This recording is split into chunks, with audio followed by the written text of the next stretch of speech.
You want to become fluent in English? There's only one real way to do it.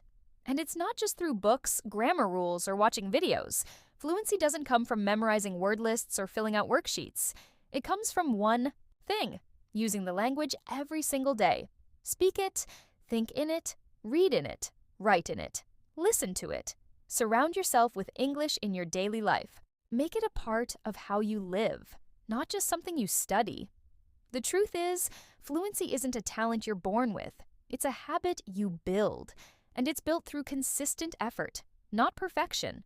Every time you hesitate to speak, every time you avoid using English because you're afraid of making mistakes, you hold yourself back. But when you try, even if you sound awkward, even if you mess up, you move forward.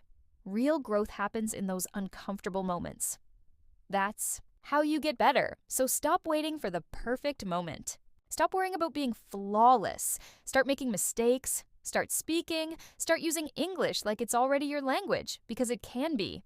Fluency isn't found. It's built. One word, one sentence, one conversation at a time. Speak every single day. That's the only way.